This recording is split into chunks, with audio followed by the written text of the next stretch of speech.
تمام تعریفیں اللہ تعالیٰ جل مجدہ الکریم کے لیے، ہر قسم کے درود و سلام نبی رحمت سید عالم صلی اللہ علیہ وسلم کی ذات والا صفات کے لیے حمد و صلات کے بعد واقعات کرب و بلا کے پس منظر میں کچھ باتیں، کربلا سے حاصل ہونے والے اسباق کے کچھ پہلو عنوان گفتگو رہیں گے۔ اہل بیت کا پیار فرائض دین میں سے ہے، صحابہ کی محبت فرائض دین میں سے ہے۔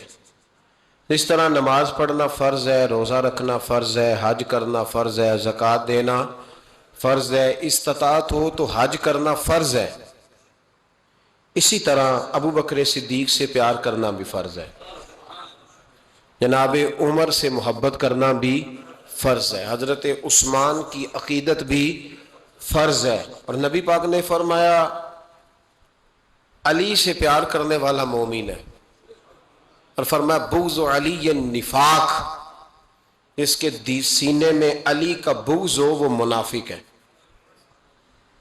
وہ منافق ہے۔ جس کو نبی پاک منافق منافق ہے کہ نہیں؟ ذکر علی عبادہ، النظر الی وجہ علی عبادہ، فرمایا علی کا چہرہ دیکھنا بھی عبادت ہے اور ان کا ذکر کرتے رہنا بھی عبادت ہے۔ اسلام صرف اخلاقیات کا مذہب نہیں، اخلاق، مسلمان کا اخلاق یہ اس کا پھل ہے، یہ اس کا پتے ہیں، پھول ہیں، لیکن نبی پاک کی غلامی، حضور کی محبت، صحابہ اور اہل بیت کا احترام یہ ایمان کی جڑ ہے۔ جڑ مضبوط نہ ہو تو نہ پھول اگتے ہیں، نہ پھل آتے ہیں، نہ ٹہنیوں پر کوئی پتا آتا ہے۔ جڑ کا مضبوط ہونا بڑا ضروری ہے۔ ان محبتوں کا سینے میں اٹھنا، پہلا پہلو آج کے موضوع کا اس کو ذہن میں رکھیں، محبت کا جوش مارنا، محبت کا جوش مارنا، پیار کا بڑھنا، طبیعت میں ذوق پیدا ہونا، یہ ایمان کی علامت ہے۔ یعنی حضرت عمر کی بات سن کے دل کا ٹھنڈا ہونا ایمان کی علامت ہے، اور امام حسین کی بات سن کے طبیعت کا سکون میں آنا یہ ایمان کی علامت ہے۔ حضرت فاطمہ الزہرا کا ذکر ہو اور وجود کے رونگٹے کھڑے ہو جائیں، طبیعت پہ کیف طاری ہو جائے، سیدہ زینب کا تذکر آئے تو آنکھوں میں آنسو چھلک پڑے، یہ ایمان کی علامت ہے۔ انسان کے وجود پر اثر ہو، لیکن جو آدمی کچی کچی باتیں کرے، کمزور کمزور کہانیاں سنائے کہ نہیں جی وہ ٹھیک ہے، اہل بیت ہی اصل تھے، سارا کچھ وہی تھے، صحابہ بس وہ، بھائی جس آدمی کے پیچھے مولا علی نماز پڑھتے ہیں وہ بندہ تجھے قبول کیوں نہیں؟ جس ابو بکر صدیق کے پیچھے وہ نمازیں پڑھتے ہیں تجھے کیوں نہیں قبول؟ جس عمر کے وہ مشیر بنتے ہیں تجھے کیوں نہیں حضرت عمر قبول؟ اور جس عثمان غنی کے بارے میں مولا علی کی یہ رائے ہے کہ امام حسن اور حسین کو تلواریں دے کے حضرت عثمان کے دروازے پر کھڑا کر کے کہا بیٹا یہاں کھڑے رہنا، کوئی دشمن عثمان کے قریب نہ آنے پائے، تو جس عثمان کے حضرت علی محافظ ہیں تجھے وہ عثمان کیوں قبول نہیں؟ یاد رکھو، ہم لعنت بھیجتے ہیں فرقہ واریت پر، امت کو تباہ کرتے ہیں وہ لوگ جو فرقہ واریت پیدا کرتے ہیں، لیکن آپ کو بتاؤں جس جماعت سے آپ کا تعلق ہے نا، اس جماعت کی امت مسلمہ کو ضرورت ہے۔ قیامت بھی 10 محرم کو ہی آئے گی، جمعے کا دن ہوگا، تو میں آج دل کو حاضر ناظر رکھ کے، اپنی طبیعت کو حاضر پا کے باشعور آپ کو کہہ رہا ہوں، جاگ کے سننا خدا کا واسطہ، آپ اس جماعت سے تعلق رکھتے ہیں، اگر کافر کے سامنے اسلام کا کوئی چہرہ پیش ہو سکتا ہے تو صرف سنی کا چہرہ پیش ہو سکتا ہے، ختم ہو گئی بات۔ ورنہ کوئی صحابی کا بے ادب ہے، کوئی اہل بیت نبوت کا، آج مجھے کہہ لینے دو، کھول کے کہہ لینے دو، لوگ دلیلیں دیتے پھرتے ہیں، کہتے ہیں جی ایک وہ پینٹ کوٹ والا مولوی ہے، اس نے اینک بھی لگائی ہے، داڑھی بھی رکھی ہے، پینٹ کوٹ بھی پہنتا ہے، اس نے جی 1500 بندہ ایک دن مسلمان کر دیا، ایک دن 1000 مسلمان کر دیا، پر پتہ ہے وہ بدبخت کہتا کیا ہے؟ وہ کہتا ہے امیر المومنین یزید رضی اللہ تعالیٰ عنہ، میں کیا کروں اس کے 1500 مسلمان کو یا 2000 اس کے کلمہ، اور وہ یہ بڑی دلیلیں دیتا ہے، وہ دلیلیں سنبھال کے رکھے، وہ دلیلیں جو جی بڑے لوگ اس کے ساتھ ہوتے ہیں، تو کربلا کے موقع پر زیادہ لوگ یزید کے ساتھ تھے، زیادہ لوگ، ہم کثرت کے قائل نہیں، ہم حق کے قائل ہیں. ہم اب چھوڑ دو بات، دلائل کی طرف آؤ. عجیب تماشا ہے. اور ایک مولوی صاحب اس کی حمایت کر رہے تھے، کہتے نہیں بندہ ٹھیک ہے، وہ بھول گیا تھا، اصل میں قصور عبید اللہ ابن زیاد کا تھا، اصل میں غلطی عمر بن سعد کی تھی، تو یزید کو زیادہ الزام نہیں دینا چاہیے. میں نے کہا بڑی تمہاری قریبی رشتہ داری ہے یزید کے ساتھ، تو اللہ سے دعا کیوں نہیں مانگتے کہ تمہارا حشر یزید کے ساتھ کرے؟ مانگنی چاہیے نا دعا. کیا خیال ہے آپ کا؟ ہم الحمدللہ جمعے والے دن مسجد میں بیٹھ کے دعا کرتے ہیں، یا اللہ ہمارا حشر امام حسین کے غلاموں میں کرنا. تو بھی کرنا، جرت کر، جرت ہماری جرت دیکھ. ہم یہ نہیں کہتے ان کے ساتھ کر، ہم کہتے ہیں یا اللہ ہمارا حشر ان کے، ہماری جرت دیکھو، ہم ان کے غلاموں میں، قدموں میں، نوکروں میں بیٹھنے کو وہ دعا مانگ رہے ہیں، یا اللہ ہمارا ان کے غلاموں میں، غلاموں کے. تو بھی جرت کر دلیری، کر جرت، کہ یا اللہ میرا حشر یزید کے ساتھ کر دلیری. اگر اتنا ہی اچھا تھا تو بے شرمو اتنا ظلم نہ کرو، اتنی زیادتی، اتنا ظلم نہ کرو، یہ ظلم ہے. امام حسین جمعے والے دن خطبہ پڑھنے لگے، جمعے سے پہلے امام حسین نے خطبہ پڑھا، اور آپ نے ایک جملہ کہا جو ہمیشہ یاد رکھا جائے گا. آپ نے فرمایا یزید کو جا کے بتا دو کہ مجھ جیسا تجھ جیسے کی بیعت نہیں کر سکتا. او کیا فکرہ ہے امام علی مقام کا. فرمانے لگے مجھ جیسا تجھ جیسے کی بیعت. اور آپ فرمانے لگے بتاؤ اس وقت پوری دنیا میں کوئی نبی کا نواسا موجود ہے میرے سوا؟ حضرت آدم سے لے کر مصطفیٰ کریم تک اس وقت پوری دنیا میں کوئی نبی کا نواسا ہے؟ اور فرمایا اگر میں ہی ہوں پوری کائنات میں. لوگ کہتے ہیں فلانا علامہ صاحب کی تبلیغ بڑی ہے، ہم سے بڑا کون ہوگا تبلیغ کی بات کرنے والا؟ لیکن ڈرو اللہ سے، ڈرو، گمراہ نہ کرو قوم کو. یہاں تباہی اتر گئی ہے، کوئی بڑی داڑھی رکھ کے معاذ اللہ تعالیٰ اہل بیت کے بارے میں بکواس کرتا ہے، اور کوئی بالکل داڑھی مڈا کے ننگا سر کر کے ممبروں پہ ناچتا ہے اور صحابہ کے بارے میں بکواس کرتا ہے. میرے مصطفیٰ کے پاس اگر ابو بکر آئے ہیں تو وہ بھی شان والے ہیں، اور اگر بی بی عائشہ صدیقہ ان کے بستر پہ رہی ہے تو وہ بھی شانوں والی ہے. مولا علی شیر خدا کے بارے میں جو بات کرے پکا بے ایمان ہے. عجیب تماشا لگ گیا ہے جی. جو رب نبی پاک کے جسم کے قریب مکھی نہیں آنے دیتا، وہ گندا بندہ حضور کے قریب آنے دیتا ہے؟ عجیب تماشا ہے. امت کو تباہ کر رہے ہو، کافر کو موقع دے رہے ہو یہ کہنے کا کہ تمہارے نبی کے پاس بیٹھنے والے ٹھیک نہیں تھے.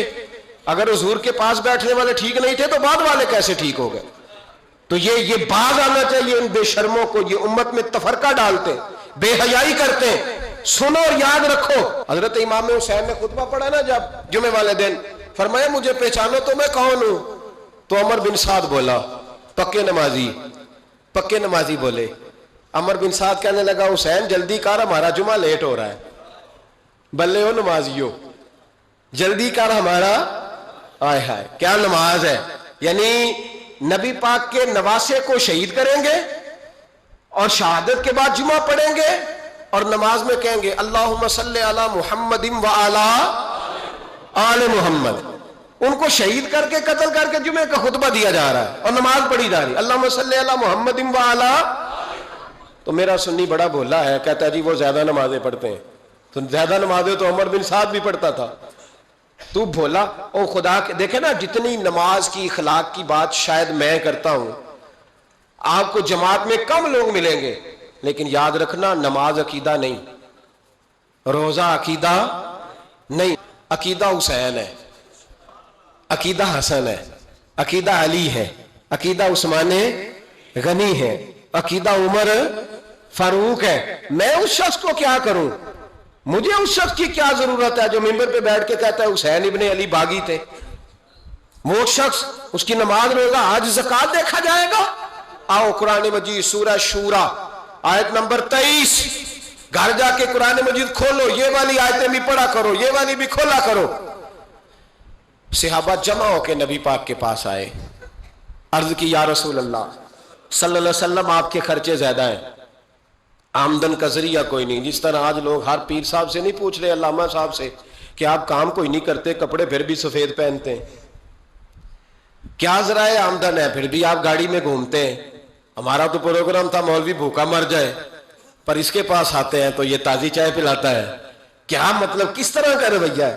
صحابہ کے بار وہ یہ نہیں سوچتے تھے آتے کہاں، وہ کہتے تھے آگے بڑھ کے حصہ ڈالیں. وہ سارے آگے بڑھے، کہا یا رسول اللہ صلی اللہ علیہ وسلم اخراجات زیادہ ہیں، ذرائع آمدن بظاہر کوئی نہیں. نذرانوں پہ اعتراض نہ کیا کرو، نذرانہ دینا نبی پاک کی سنت ہے، نذرانہ قبول کر لینا نبی پاک کی، بولو، حضور کی سنت ہے. تو صحابہ جمع ہو کے آئے، ایک جگہ پہ میٹنگ کی، کہا تھوڑے سے پیسے ہر مہینے پیش کریں گے. تو حضور سے بات کون کرے گا پیسوں کی؟ کہا ہم نے نہیں کرنی، نبی پاک کے چچا جناب عباس کریں گے. حضرت عباس رضی اللہ تعالیٰ عنہ کے ذمہ لگایا گیا. جناب عباس آئے، حضرت عباس رضی اللہ تعالیٰ عنہ پیسے لے کے آئے، اور سیانے بندے تھے، انہوں نے بڑی سمجھداری والی، عقل مندی والی بات چھیڑی. یہ نہیں کہا کہ حضور ہم یہ نذرانہ دیں گے. کہنے لگے یا رسول اللہ ہمیں پتہ ہے آپ کی مذہبی مصروفیت اتنی ہے کہ آپ کو ٹائم نہیں ملتا کاروبار کرنے کا، اگر آپ کام کریں گے تو پھر آپ کس طرح کر کے دین کا کام ہو سکے گا. اور یا رسول اللہ آپ نے جو ہمارے لیے کیا ہے اس کا ہم بدلہ نہیں دے سکتے، ایک حرف کا بدلہ نہیں دے سکتے. حضور یہ تھوڑا سا نذرانہ ہر مہینے لایا کریں گے، قبول کر لیں. نبی پاک کے سامنے رکھا ہی تھا کہ اللہ کا قرآن بول پڑا، کہا کل لا اسألکم علیہ اجرا، محبوب ان سے فرما دو کہ میں نے تمہارے لیے بڑی تکلیف سہی ہے، پر میں تم سے کوئی اجر نہیں مانگتا، تم سے کوئی اجر نہیں مانگتا. ہاں اگر تم نے کچھ کرنا ہے الا المودۃ فی القربى، تو میرے قریبیوں سے پیار کرتے رہنا، میری ختیجہ سے پیار کرنا، میری عائشہ کا ادب کرنا، میرے قریبیوں کا احترام کرنا. یا رسول اللہ ازواج تو گھر میں ہے ہی، قریبی کوئی اور بھی خاص ہے جس کا ادب کرنا ہے؟ تو نبی پاک نے فرمایا ہاں علی، فاطمہ، علی اور فاطمہ کی اولاد. فرمایا ان کا ادب کرتے رہنا، اس کا مطلب یہ ہوگا کہ تم نے میرے ساتھ بڑا ہی اچھا سلوک کیا ہے. کہا ان کا ادب کرنا، جناب علی، سیدہ فاطمہ، اور دونوں کی ان کا ادب کرنا فرائض دین، اہل بیت کا ادب کرنا فرائض. کچھ لوگ کہتے ہیں کچھ لوگ جی سید بن گئے ہے نہیں، پر تو میں کہ جڑے بن گئے نا انہوں نے اللہ آپ ہی پوچھ لے گا، تو ادب کر. جڑے بن گئے نے اللہ، شیخ الاسلام والمسلمین حضرت خواجہ قمر الدین سیالوی رحمت اللہ تعالی علیہ، دو بندے خواجہ صاحب سے ملے ہیں تو ان کو پتا تھا کہ خواجہ صاحب سیدوں کا بڑا احترام کرتے ہیں. اعلیٰ حضرت فاضل بریلوی کا جب عرس ہوتا ہے نا بریلی شریف، تو سیدوں کو سٹیج پہ بٹھایا جاتا ہے اور بڑے بڑے عالم نیچے بیٹھتے. تو دو بندے آ گئے، کچھ لینے کچھ مانگنے، تھے فرار دونوں. ٹانگے سے اترے تو سیال شریف کے رستے میں درمیان میں پروگرام بنایا کہ سنا ہے خواجہ صاحب سیدوں کا بڑا ادب کرتے ہیں، سید نہ بن جائیں. بن بھی جاتے ہیں نا لوگ، وہ سید نہ بن جائیں. تو ٹھیک ہے جی بن جاؤ، بن گئے سید. خواجہ صاحب کو کسی نے اندر جا کے بتایا دو سید آئے ہیں، تو خواجہ صاحب اس طرح دوڑے کہ نہ جوتا نہ سر پہ ٹوپی، دوڑ کے آئے. شیخ الاسلام خواجہ صاحب نے ہاتھ چومے، نذرانہ دیا، 2-3 تھیلے بھر کے دیے لنگر کے. جب وہ جانے لگے نا تو خواجہ صاحب ان کے ساتھ باہر تک آئے، جہاں انہوں نے سید ہونے کا پروگرام بنایا تھا وہاں تک ساتھ آئے، ان کو روانہ کیا. ان میں سے ایک بندہ خود ہی بول پڑا، کہنے لگا حضور یہاں لوگ دروازے تک چھوڑنے آتے ہیں یا گاڑی تک؟ نہ دروازہ نہ گاڑی، آپ درمیان میں رخصت کرنے آئے، سمجھ نہیں آئی. تو خواجہ صاحب فرمانے لگے تم یہیں سید بنے تھے، یہاں تک ادب کرنا ضروری تھا. یہاں تم سید بنے تھے، یہاں تک ادب کرنا، پیچھے تم سید نہیں ہو تو میں کیسے ادب کروں؟ جہاں تک تم سید ہو وہاں تک ادب کرنا. اور میرے اعلیٰ حضرت نے عقیدہ دیا، کہنے لگے تیری نسل پاک میں ہے بچہ بچہ نور، تیری نسل پاک میں ہے بچہ بچہ نور کا، تو ہے عین نور تیرا سب گھرانہ نور کا. تو میاں صاحب نے اس کی وضاحت بھی کی. میاں صاحب سے کہا حضور ادب کرتا کون ہے؟ سارے تو ادب کرتے نہیں. تو میں دور نہیں نہ جاتا، پرانے محدثین نہیں پوچھتا، یہ کشمیر میں میاں محمد بخش صاحب سے پوچھ لیتے حضور ادب کرتا کون ہے؟ تو میاں صاحب فرمانے لگے اصلا نال جے نیکی کریے. کنہ نال؟ اصلاں نال جے نیکی کریے تے وہ نسلاں تاک نہیں بھول دے.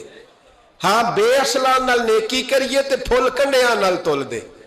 بے اصلہ فرمانے لگے جو اصل ہوگا نا اخلاق کا، کردار کا، خاندان کا اصل، وہ ہمیشہ مصطفیٰ کے صحابہ کا بھی احترام کرے گا اور اہل بیت نبوت کا بھی ان کا ادب کرے. سنیں نبی پاک نے کیا فرمایا. ترمذی میں حدیث ہے، نبی پاک نے خطبہ حجت الوداع دیا. لوگ ہمیں کہتے ہیں نماز روزہ حج زکوٰۃ اس سے آگے نہ جاؤ. حضور نے خطبہ دیا، فرمایا میں تمہیں 2 چیزیں دے کے جا رہا ہوں، اگر تھام کے رکھو گے تو گمراہی تمہارے پاس نہیں آئے گی. یا رسول اللہ کون کون سی؟ فرمانے لگے ایک میں تمہیں قرآن دے کے جا رہا ہوں، دوسرا اپنا خاندان دے کے جا رہا ہوں. ان کو تھام کے رکھنا، گمراہی کبھی تمہارے پاس. ان کو تھام. سنو حضرت اسامہ بن زید رضی اللہ تعالیٰ عنہ. حضرت اسامہ آپ فرماتے ہیں مجھے نبی پاک سے کوئی کام تھا، یہ بھی ترمذی کی حدیث ہے. کہتے ہیں میں حضور سے ملنے گیا تو میں نے نا حضور سے بات چھیڑی، نبی پاک سے میں نے ذکر چھیڑا. جب وہ بات میں نے کرنی شروع کی نا تو حضور نے چادر اوڑی ہوئی تھی، بکل جس کو مارتے ہیں، کہتے ہیں چادر اوڑی ہوئی تھی تو نبی پاک کی نا چادر میں 2 چیزیں حرکت کر رہی. تو جناب اسامہ بن زید رضی اللہ تعالیٰ عنہ فرماتے ہیں بات کرتے کرتے میری توجہ جب ادھر گئی تو میں اصل بات ہی بھول گیا. میں کہنا کچھ چاہ رہا تھا، میری زبان سے کچھ نکل رہا تھا. کیونکہ جب توجہ بٹ جاتی ہے نا، اس لیے توجہ بٹ جائے تو پھر لفظوں کا حسن برقرار نہیں رہتا. تو جناب اسامہ بن زید کہتے ہیں میں کہنا کچھ چاہ رہا تھا، میرے منہ سے نکلتا کچھ اور تھا. تو سرکار سمجھ گئے. تو حضور صلی اللہ علیہ وسلم مسکرا کے کہنے لگے بھول گئے ہو نا بات. تو میں نے کہا حضور بھول گیا ہوں. تو کہتے ہیں میں بھی ان سے کب سے کہہ رہا ہوں کہ بعد آ جاؤ، لیکن یہ نہیں آ رہے. کہتے ہیں میں اور پریشان ہوا کہ یہ کن سے حضور کہہ رہے ہیں. تو نبی پاک نے چادر مبارک کو کھولا، ایک بغل سے امام حسن نکلے، دوسرے سے امام حسین نکلے. یہاں بھی ملا پریشان ہے، بڑی ٹینشن میں ہے. کہتا ہے جی ہر نانا ہی اپنے نواسوں سے پیار کرتا ہے. تو میں نے کہا بے وقوف، یہ عام نانا نہیں، یہ وہ والے نانا ہے جن کے بارے میں اللہ کہتا ہے وما ینطق عن الہویٰ ان ہوا الا وحی یوحیٰ. فرمایا میرے محبوب اتنی دیر تک بولتے نہیں جب تک میں حکم نہیں کر دیتا. تو امام حسن اور حسین کا پیار بھی اللہ کا حکم تھا، اس لیے ہو رہا تھا. فرماتے ہیں جب نبی پاک کی بغلوں سے وہ دونوں نکلے نا تو میں نے حضور کی آنکھوں میں چمک دیکھی، نور دیکھا. اور جیسے بندہ کسی سے پیار کرتا ہے تو چہرہ بھی بتا نہیں رہا ہوتا. آج کل کی زبان میں کہتے ہیں باڈی لینگویج، اس کی باڈی لینگویج بھی بتاتی ہے کہ یہ جو بات کر رہا ہے نا یہ طاری ہے. تو محبوب فرمانے لگے اسامہ یہ دونوں میرے بیٹے ہیں، یہ دونوں میرے بیٹے ہیں کیونکہ میری بیٹی کے بیٹے ہیں. اور فرمایا اسامہ میں ان سے بڑا پیار کرتا ہوں. کاش امت ان لفظوں کو سمجھ جائے. حضور نے فرمایا میں ان سے بڑا پیار کرتا ہوں، میں بڑا پیار کرتا ہوں. اور میں نے رب سے دعا کی ہے یا اللہ جو ان سے پیار کرے تو اس سے پیار کر دا. میں نے یہ دعا کی ہے اے اللہ جو ان سے پیار کرے تو اس سے بھی پیار کرنا. حضرت امام حسنین پہلی بات یہ ہے کہ ان کا پیار ایمان کا حصہ ہے. ابن جوزی نے لکھا ہے سینکڑوں سال پہلے، آج کے کسی عالم کی بات بتاتا تو لوگ انکار کرتے. سینکڑوں سال کہتے ہیں بلخ میں قحط پڑ گیا، لوگ ہجرت کر کے سمرقند آ گئے. ایک سیدوں کا خاندان بھی آیا، ایک ایسی خاتون بھی آئی جس کے ساتھ 3 بیٹیاں تھی، بیٹا بھی کوئی نہیں، خاوند فوت ہو گیا. مسجد کے ساتھ مہمان خانے بنے ہوتے تھے، وہاں اس نے بچوں کو ٹھہرایا اور نکلی سمرقند میں کہ کوئی آدمی مل جائے. تو وہ سیٹھ صاحب چودھری صاحب کہنے لگے مجھے کیسے پتا چلے گا تو سید ہے، مجھے بتاؤ. کسی کو چوک میں کھڑا کر کے کہا جائے بتاؤ تو کون ہوتا ہے، اس شخص کا کیا اشر ہوتا ہے، کیا حال ہوتا ہے. کہا کیسے پتا چلے گا. تو سید زادی نے اپنا پلو کھولا اور اپنے آنسو دونوں آنکھوں سے صاف کیے. تو کہنے لگی اللہ تیرا بھلا کرے، میں ثابت نہیں کر سکتی کہ میں حضور کا خاندان، میرے پاس کوئی دلیل نہیں، میں نہیں بتا سکتی. چل ٹھیک ہے، چلی گئی. کسی نے بتایا کہ یہاں ایک یہودی بھی رہتا ہے، وہ بڑا سخی ہے، یا آتش پرست ہے یا پارسی ہے کافر غیر، سخی بڑا ہے. اس کے پاس گئی، بیٹھی رہی، لوگ بیٹھے تھے. جب چلے گئے تو قریب گئی، کہنے لگی مجبور ہوں، پریشان ہوں، غریب نہیں ہوں. کہنے لگا بی بی تجھے کبھی دیکھا نہیں، سمرقند کی اتنی آبادی نہیں میں سارے شہر، تو کون ہے؟ تو کہنے لگی تعارف نہ ہی پوچھے تو اچھا ہے۔ اس نے کہا چلو اگر پتہ چل جائے تو۔ کہنے لگی میں مسلمانوں کے نبی کی اولاد ہوں۔ مسلمانوں، اس نے کہا پیغمبر خدا کی اولاد؟ اٹھ کے کھڑا ہو گیا، بی بی کو ساتھ لیا، گھر گیا۔ کہنے لگا جو صاف ستھرا کمرہ ہے نا اسے پھر دھو ڈالو، ایک دفعہ پھر دھو ڈالو۔ کمرہ دھلایا، صاف کرایا۔ پھر کہنے لگا بی بی میرے برتن زیادہ صاف ستھرے نہیں، میں نئے نہ خرید کے لا دوں۔ پھر نئے برتن لایا۔ پھر اپنے بچوں سے کہنے لگا اونچا نہ بھولنا کہ سیدہ فاطمہ کی شہزادیاں آئی ہیں، یہاں کوئی شخص اونچی بات نہ کرے۔ پھر کہنے لگا بی بی جو میرا بالکل طیب اور حلال رزق ہے نا یہ اس میں سے لنگر ہے، لیکن چونکہ میں غیر مسلم ہوں مجھے سلیقے نہیں آتے، جیسا تیسا بھی ہو نا اسے قبول کر لینا۔ خاتون کو کہنے لگا یہ گھر ہے، جب تک جی چاہے یہاں رہنا، اور دیکھنا ہو سکے تو رات اپنے نبی سے سفارش کرنا، میرا بھی کوئی مسئلہ، میری بھی کوئی قبولیت کہیں ہو جائے۔ وہ مسلمان کہلانے والا رات کو سویا، کہتے جنت سجی ہوئی ہے، لوگ جنت میں جا رہے ہیں، لائنیں لگی ہوئی ہیں، نبی پاک لوگوں کو جنت میں بھیج رہے ہیں۔ میں بھی دوڑ کے لائن میں لگ گیا، فرشتے نے میرا بازو پکڑا، کہا پیچھے ہٹ۔ تو میں دوڑ کے حضور کی بارگاہ میں گیا، میں حضور سارے جنت میں جا رہے ہیں، یہ مجھے نہیں جانے دیتا۔ نبی پاک نے فرمایا تو کون ہے؟ کہ یا رسول اللہ میں مسلمان ہوں۔ کہتے حضور مجھ سے فرمانے لگے کوئی دلیل ہے تیرے پاس؟ دلیل ہے کوئی تیرے پاس؟ میں چپ کر گیا۔ فرمایا میری بیٹی تیرے دروازے پر آ ہی گئی تھی تو دلیلیں پوچھنے لگ گیا تھا۔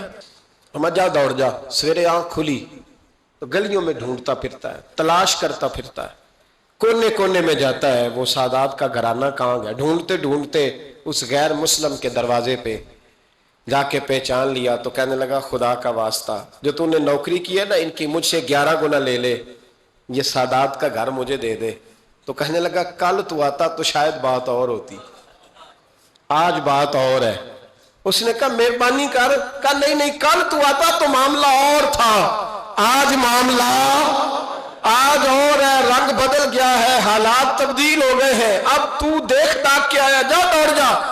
کہنے لگا نہیں مہربانی کر دے دے، تو غیر مسلم میں تیرا کیا تعلق؟ کہنے لگا چپ کر، غیر مسلم میں کل تک تھا، کل سے سیدوں سے پیار کیا ہے تو میرے حالات سنور گئے ہیں، وہ جو نظارے تو نے رات خواب میں دیکھے ہیں میں نے جاگتی آنکھوں سے دیکھے ہیں، میں نے جاگتی آنکھوں سے، اور تو نے کسی مفتی پیر عالم کے ہاتھ پہ کلمہ پڑھا ہے، میں نے رات محمد عربی کے ہاتھ پہ کلمہ پڑھا۔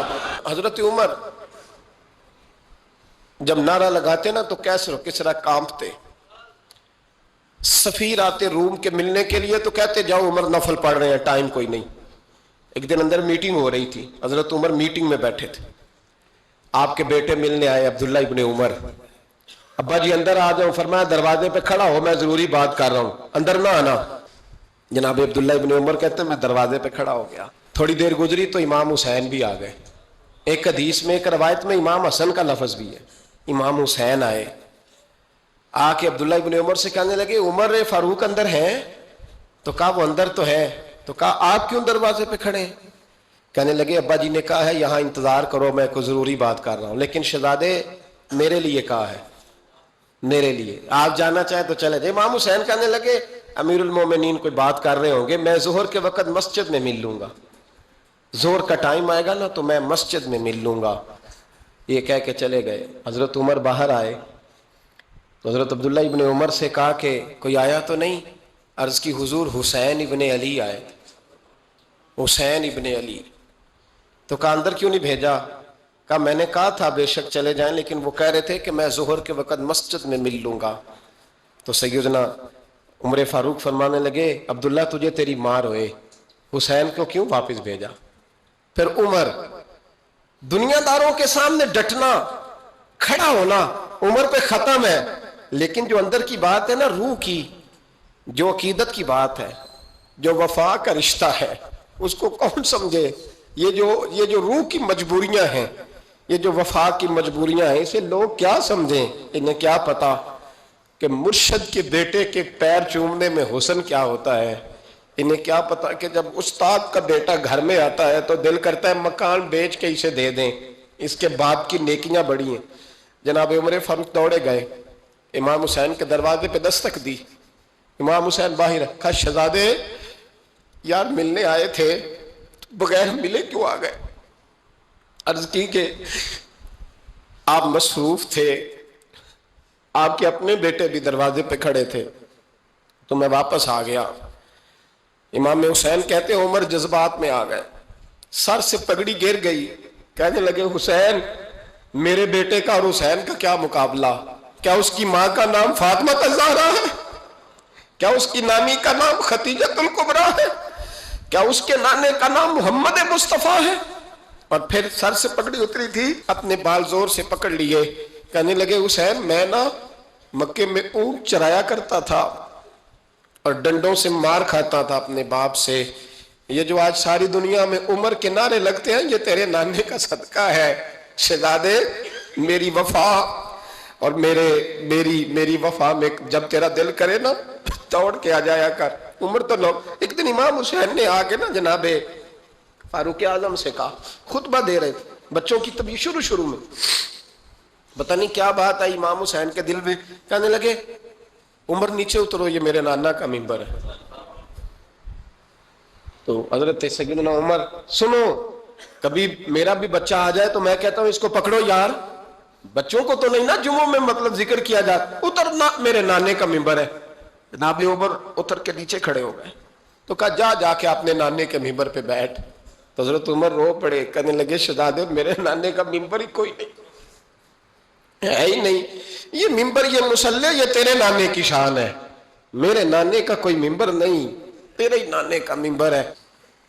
تھوڑی دیر کھڑے رہے تو امام حسین کہنے لگے اچھا کوئی نہیں آپ کے نانے کا ممبر کا نہیں؟ کہا چلو پھر میرے نانے کے ممبر پہ بیٹھ جاؤ، چلو خیر ہے، کوئی نہیں آپ کے نانے کا؟ کہا نہیں، تو کہا کوئی نہیں پھر میرے نانے کے۔ جب حضرت عمر بیٹھے تو بڑا شاندار جملہ کہا، فرمانے لگے میں ممبر پر مرضی سے نہیں بیٹھا تھا، مجھے ابو بکر نے بٹھایا تھا، اور پھر حسین کے کہنے پہ میں اترا ہوں، اب مجھے حسین نے بٹھایا ہے، اب کسی کی جرأت ہے تو عمر کو اتار کے دکھائے، اب میں حسین کا تیری نسل پاک میں۔ یار کتنی بے شرمی کی بات ہے، لوگ امام حسین کو باغی کہیں۔ وہ حضرت امام اعظم ایک باغ میں بیٹھے تھے، شاگرد ساتھ تھے، تو کتابیں بکھری ہوئی تھی، کچھ لکھا جا رہا تھا، بکھری ہوئی تھی کتابیں۔ امام محمد بھی بیٹھے تھے، امام ابو یوسف، کئی اور شاگرد بیٹھے تھے۔ تو جب لکھتے ہیں نا یہ لوگ تو حوالوں کی تلاش ہوتی ہے، کتابیں بکھری ہیں، صفحے بکھرے۔ بچے گیند کے ساتھ کھیل رہے تھے تو گیند اچانک باغ میں آئی تو ایک چھوٹا سا بچہ گیند لینے آیا تو امام اعظم اٹھ کے کھڑے ہو گئے، وہ بچہ گیند لے کے چلا گیا، کتابیں ساری پھر بکھر گئیں، جو گود میں رکھی ہوئی تھی وہ بھی نیچے گر گئیں، کچھ صفحے بھی گر گئے۔ تھوڑی دیر کے بعد وہ بچہ چلا گیا، امام صاحب بیٹھ گئے، پھر آیا، گیند گری آ کے باغ میں، تو وہ پھر بچہ لینے آیا، وہی بچہ، امام صاحب پھر کھڑے ہو گئے۔ وہ کئی بار آیا، جتنی بار آیا کھڑے ہو گئے۔ کئی لوگ صبر نہیں کر پاتے، جلد باز ہوتے ہیں آج کل کے شاگردوں کی طرح، تو ایک شاگرد بول پڑے، کہنے لگے حضور وہ تو بچہ ہے 100 دفعہ آئے گا، اب 100 دفعہ کھڑے ہوں گے۔ فرمایا تو 100 کی بات کرتا ہے، یہ 1000 دفعہ بھی آیا تو میں کھڑا ہوں گا۔ کہا حضور بچہ ہے آپ کیوں کھڑے ہو گئے؟ فرمانے لگے معمولی بچہ نہیں، میرے استاد کا پوتا ہے، تو جس نے مجھے اللہ رسول کا نام بتایا اس کا پوتا ہے تو میں کھڑا نہ ہوں۔ اگر استاد کے پوتے کا یہ ادب ہے تو بتاؤ محمد عربی کے نواسے کا کیا ادب ہے؟ رسول اللہ صلی اللہ علیہ وسلم۔ لوگ سمجھتے ہیں ہم قائل نہیں ہیں وہ والی شہادت بیان کرنے کے جس میں کہتے ہیں ہائے حسین تو سکینہ تو زینب۔ ہمارے بزرگوں نے ہمیں یہ سبق، ہمارے بزرگوں نے ہمیں بتایا کہ امام حسین کی شہادت اس طرح بیان کرو کہ نوجوانوں میں جذبہ جہاد پیدا ہو، عورتیں صبر کا پہاڑ بن جائے، اس طرح شہادت ہم وہ والی۔ لیکن ایک بات ضرور ذہن میں رکھیں، یہ جو لوگ کہتے ہیں نہیں بڑے مظلوم تھے پانی نہیں آ سکا، میرے سے حوالہ دیکھے جس نے دیکھنا ہے، میرے سے حوالہ دیکھے، میرے سے۔ حضرت امام حسین میدان کربلا میں تھے تو تھوڑی سی جگہ کھود کے نا امام حسین نے تو خندق کھودی۔ خندق کھودنا عرب کا رواج تھا، مدینے میں بھی خندق کھودی گئی، اس کا نام ہی جنگ خندق۔ تو خندق کھود کے نا آگ جلائی جاتی تھی، یہ حفاظت کا ایک ذریعہ تھا تاکہ دشمن نہ آئے. تو امام حسین نے اپنے خیمے کے سامنے خندق کھود کے اس میں آگ جلائی تاکہ پردہ رہے، عورتوں کے پاس کوئی دشمن نہ آئے. تو ایک شخص سامنے کھڑا ہو کے کہنے لگا حسین تو نے دنیا میں ہی آگ جلا لی ہے. معاذ اللہ ثم معاذ اللہ، کہنے لگا آگے تو آگ ملے گی، یہاں جلا لی ہے. تو امام حسین کہنے لگے میں حکم دیتا ہوں آگ کو کہ تجھے ابھی پکڑ لے. لوگ کہتے ہیں مظلوم تھے، میں حکم دیتا ہوں آگ کو تجھے ابھی پکڑ لے. یہ لفظ امام حسین نے کہے. میں 3 کتابیں تو میری لائبریری میں ابھی ہیں جن میں حوالہ ہے، 3 کتب سے، اور آج کل پرسوں کی کتاب نہیں، سینکڑوں سال پرانی. جب کہا نا میں حکم دیتا ہوں تو وہ آدمی گھوڑے سے نیچے گرا، گھوڑے سے نیچے گرا اور گھوڑے کی رکاب کے اندر اس کا پیر الجھا. گھوڑا ڈر کے اتنا دوڑا کہ جا کے اس آدمی کو آگ میں پھینک دیا. امام حسین کے سامنے جل کے مر گیا. یہ حسین ابن علی ہے. یہ ابھی حکم دیتے تو فرشتے ابھی آ جاتے، یہ ابھی بات کرتے تو ساری دنیا کی فوجیں ابھی اکٹھی ہو جاتی. یہ ابھی حکم دیتے تو ابھی آ جاتے. اور سنو، اگر جناب اسماعیل کے لیے دمبا آ سکتا ہے تو وہ تو حضرت ابراہیم کے بیٹے تھے، اور یہ تو مصطفیٰ کی اولاد ہے، ان کے لیے کیا کچھ نہیں ہو سکتا. لیکن امام حسین نے پسند کیا تھا کربلا کے جہاد کو، اس کو پسند کیا تھا مولا علی نے، وہ اپنی پسند پہ تھے. کوئی آدمی اس طرح نہ بیان کرے کہ بڑے مظلوم تھے تو بڑی مشکل میں تھے تو بڑا روتے تھے بڑے، اور کوئی شخص ایسی بات. یہاں تو تماشا لگ گیا ہے، تماشا لگ گیا ہے. ایک وہ ہے جو آج کل کہہ رہے ہیں بس جی وہ تو 2 شہزادوں کی جنگ تھی، انہیں بھی شرم نہیں آتی، اور ایک ممبروں پہ چڑھے ہوئے ہیں، چہرے پہ داڑھی کوئی نہیں، سر پہ ٹوپی کوئی نہیں، بازاری سا انداز ہے، کبھی دوڑ کے ادھر جاتے ہیں، کبھی بھاگتے ہیں، کبھی کہتے ہیں اونچا بولنا، پیروں پہ کھڑا ہونا. یہ لوگ بیان کریں گے امام حسین کی بات، یہ لوگ بیان کریں گے. بیبیوں کے مصائب پڑھ رہا ہوں، وہ اور بیبیاں ہوتی ہیں جو ہائے ہائے کرتی ہیں، واہ بیلا کرتی ہیں. یہ میرے نبی کا خاندان ہے، یہ میرے نبی کا خاندان ہے، نبی کا خاندان. میں حوالہ دکھاؤں گا، مجھ سے سنو حوالہ. حضرت سیدہ زینب نے سارے جنازے دیکھے، بھتیجوں کو، بھانجوں کو، سب کو شہید ہوتے دیکھا. عورتیں ڈرتی میت کو ہاتھ نہیں لگاتی، چیختی ہیں بیبیاں. لیکن حضرت جناب زینب نے پتہ کیا دیکھا تھا؟ وہ سننا ذرا. امام حسین کی لاش مبارک کربلا میں پڑی تھی، اور امام حسین کا سر کاٹ کے نیزے پہ چڑھایا گیا تھا، اور وہ بیبیوں کے سامنے خالی سر چل رہا تھا، اور سینکڑوں میل کا سفر کر کے دمشق کے بازاروں سے گزرتا وہ سر گیا. آج میں سر کی بات نہیں کرتا، سر کی.